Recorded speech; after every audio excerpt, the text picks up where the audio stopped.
Jar Oil. The company have filling stations across the country, and our rates are relatively cheaper than anyone else across the country. Jar Oil is the biggest producer and distributor of cement in the country with the most competitive prices in the market.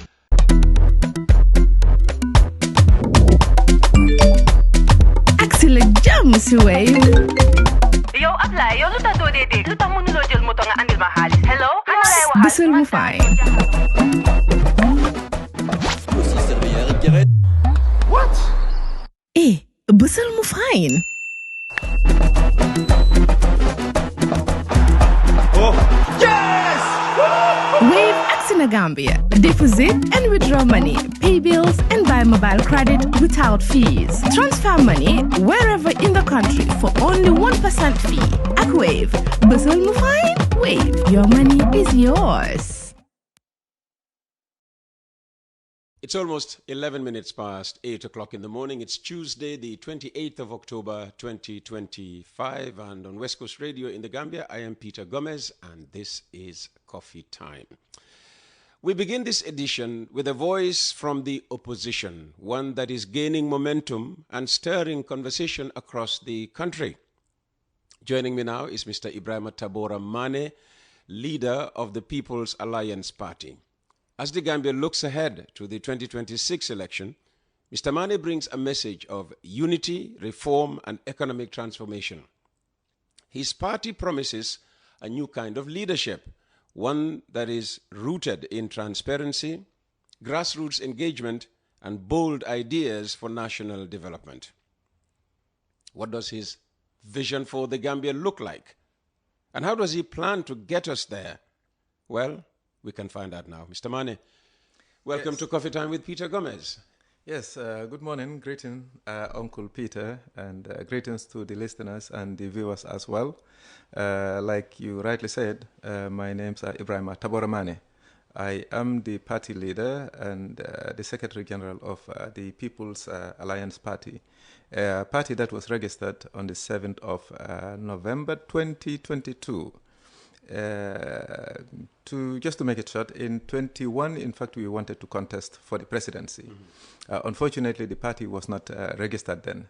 So I wanted to contest on an independent ticket. We were disqualified by the IEC. Unfairly, we believe so. Unfairly or rightly? Oh, I mean, no, you weren't no. registered, huh? No, unfairly, because we wanted to register the party.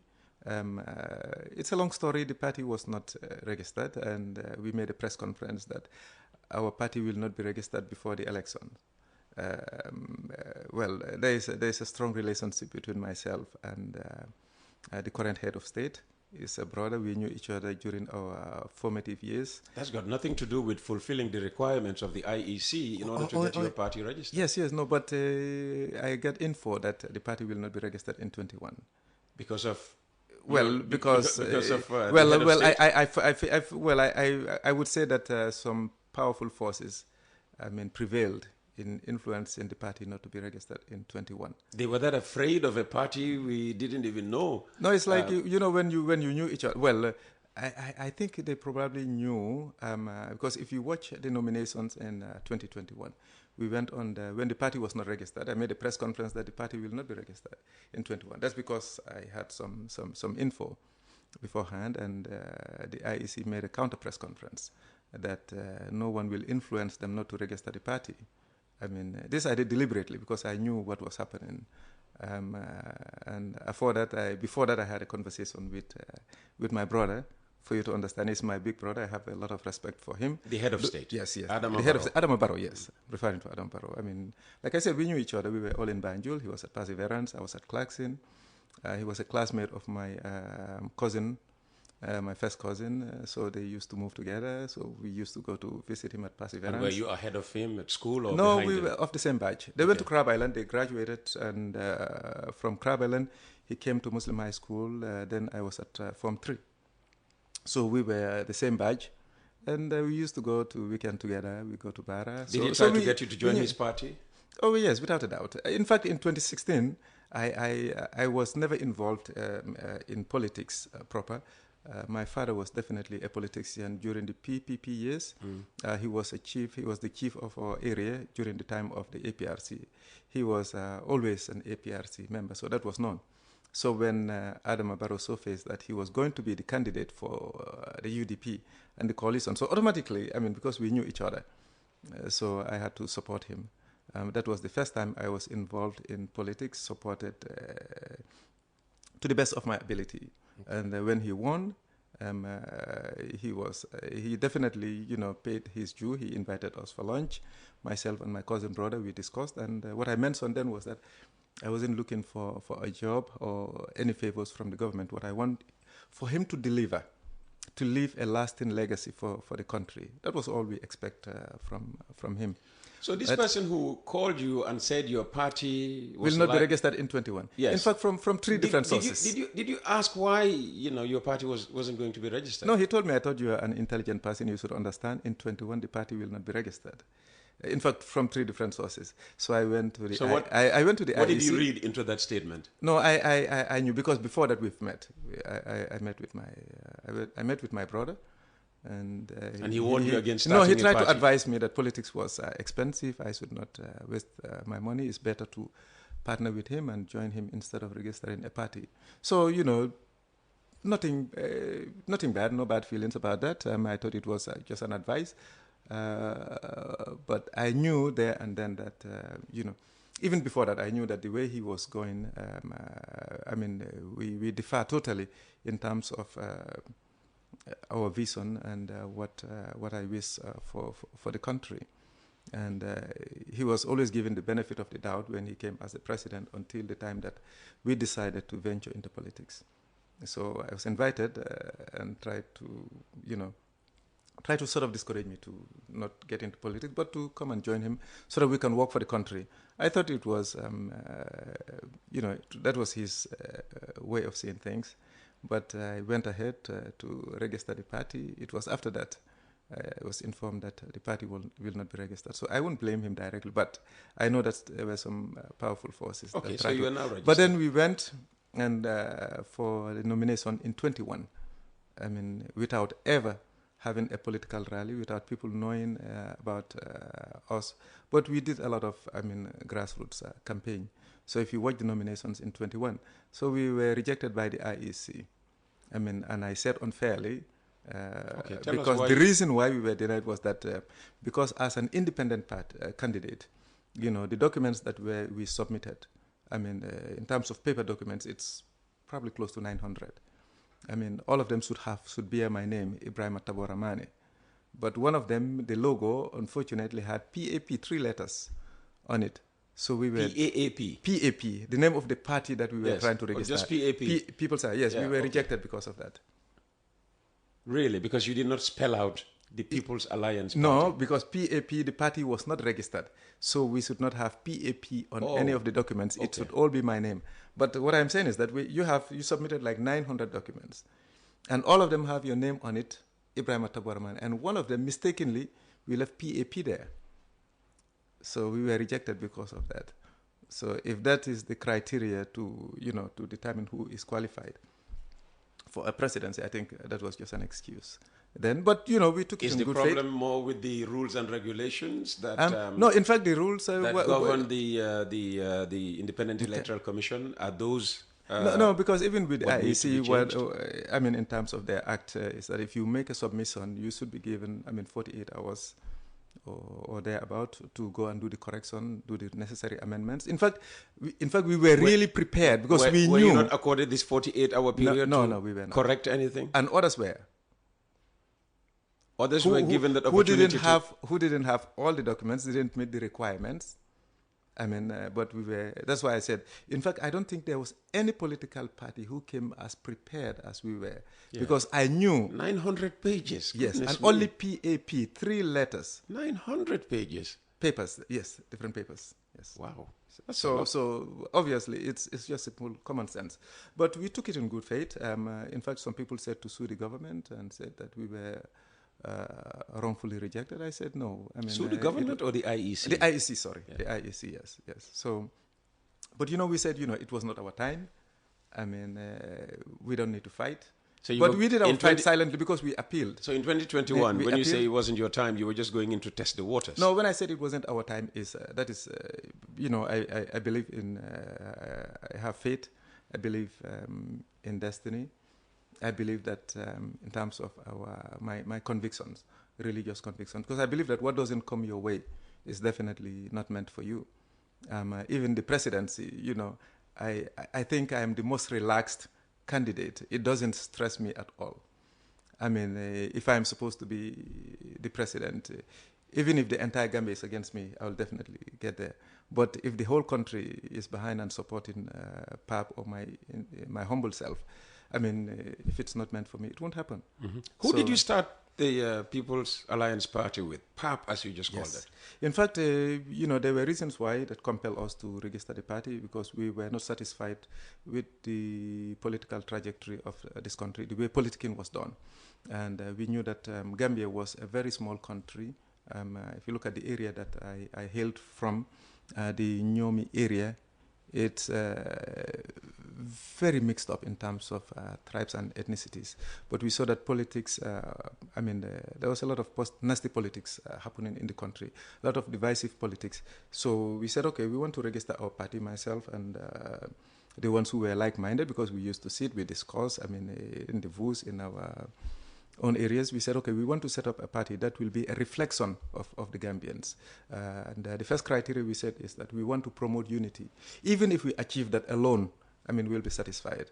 So we agreed with people. We said we must have people from all ethnic backgrounds, so that all Gambians can feel like, can see themselves in the party, can feel like the party is a representation of the diverse ethnic groups and the religious groups that we have in the party. So if you look at the makeup of the party, we have, I think, about 30-40% are women in terms of the executives.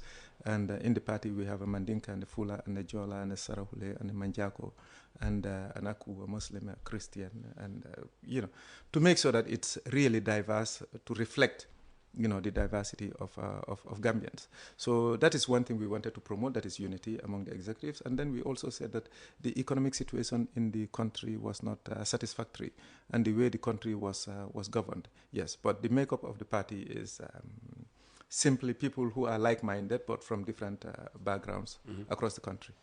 Your party emphasizes economic transformation. What are the key pillars of your economic agenda?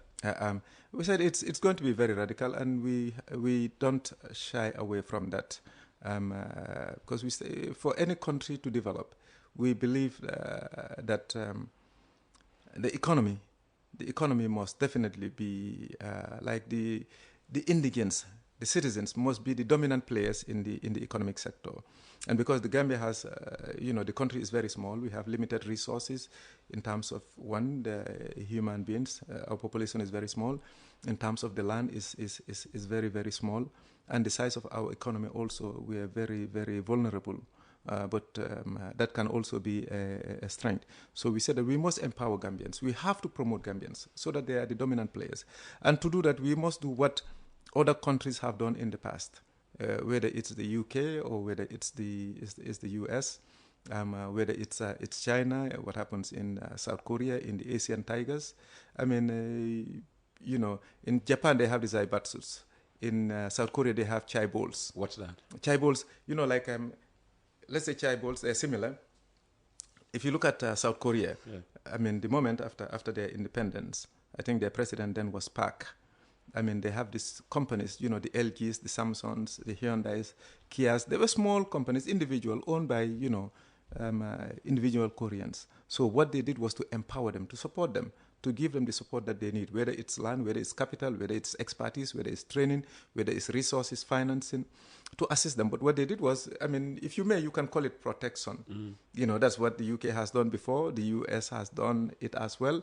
They protected their small industries and support them, nurture them until, they grow to a point where they can compete with the big, let's say, if it's the automobile companies, the Kias and the Hyundai, they can compete with the European car manufacturers. They can compete with the American ones, the Western countries. So, and the other industries, they did the same thing, whether it's LG. So I said the Gambia, as a country, our entrepreneurs, our business people, we cannot compete with non-Gambians. And if I said non-Gambians, sometimes people get scared. I mean, we have nothing against non-Gambians or foreigners, if you may.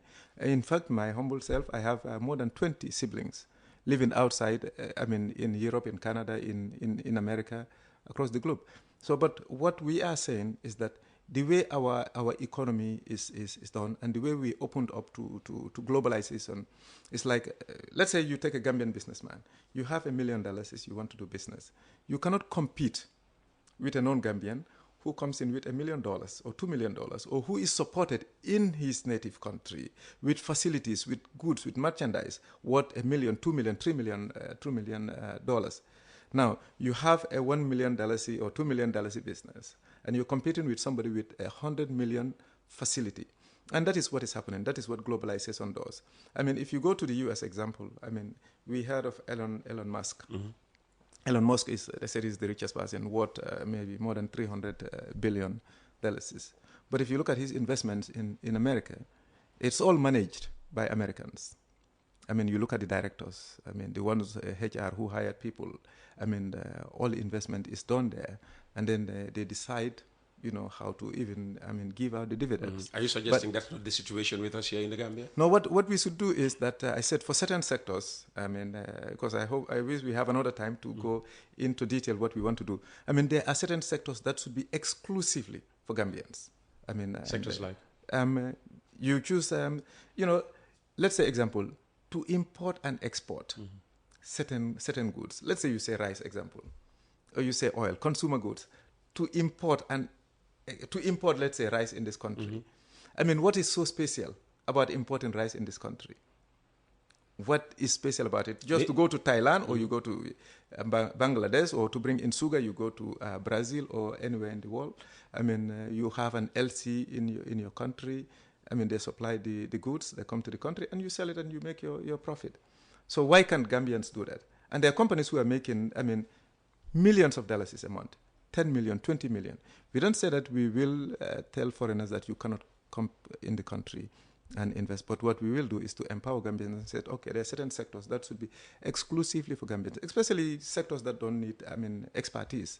If we have to open up where the funds are not available or we cannot help, you have to partner with Gambians.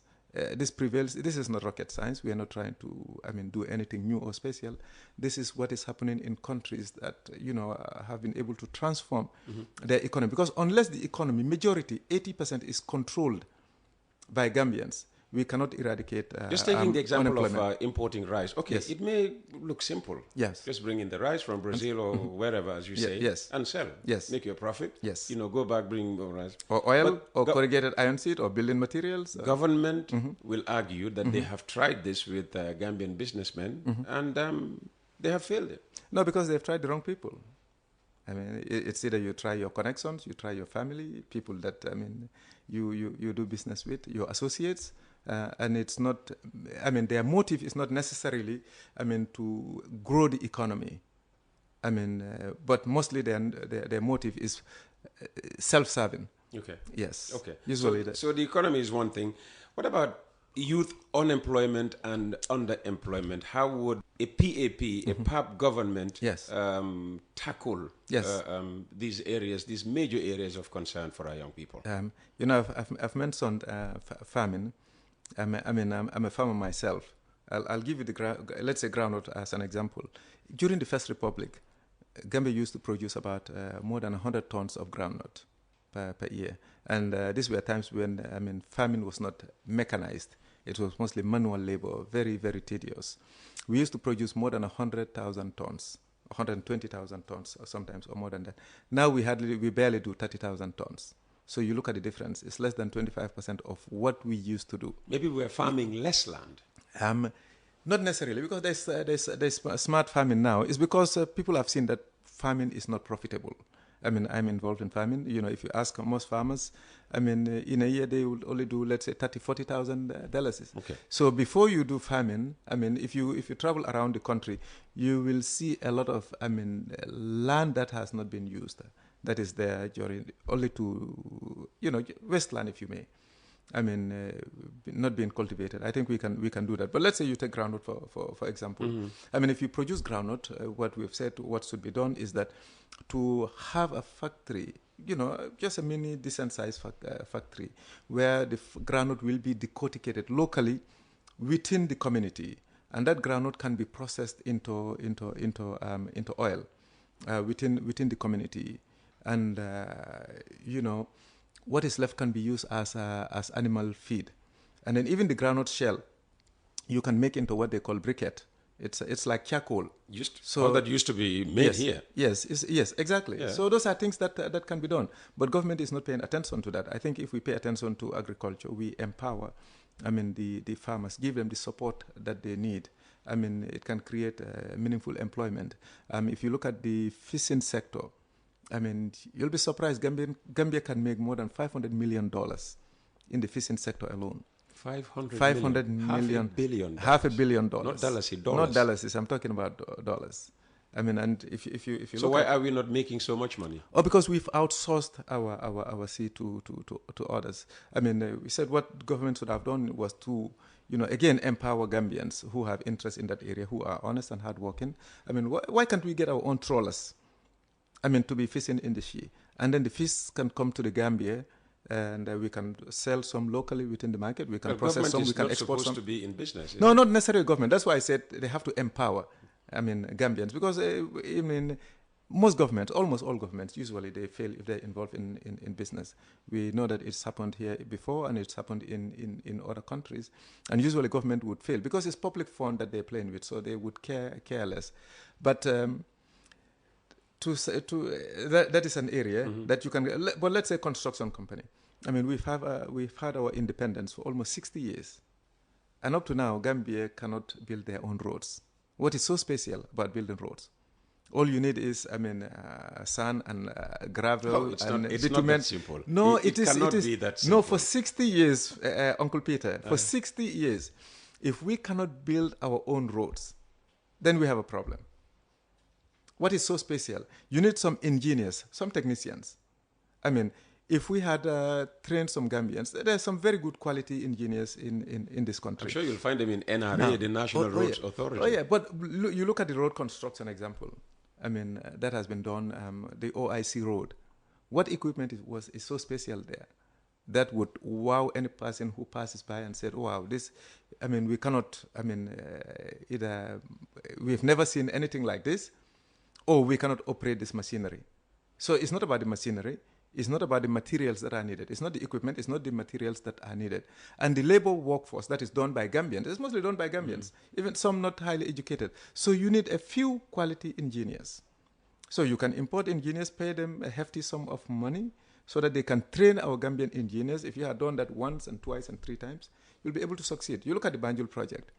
It's about $38 million. The person who has been contracted has no engineering knowledge. So you must, before, during the First Republic, they used to have the PWD. Public Works Department. Yes. And a lot of very good people, graduated from PWD. You look at Mustafa Njai, for example. I understand he was working there. There used to be the Balfour Betty. So a lot of very good Gambians have gone through that. They have that training. They have the skills. What can others do?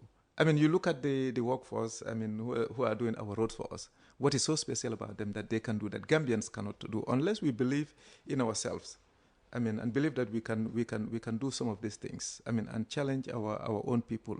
To come up, and especially those who are educated and those who are informed. That's why I even said politics. I started to blame those who are informed and educated. Because we tend to shy away from politics because we said it's a dirty game. Isn't it a dirty game? It is indeed a very dirty game.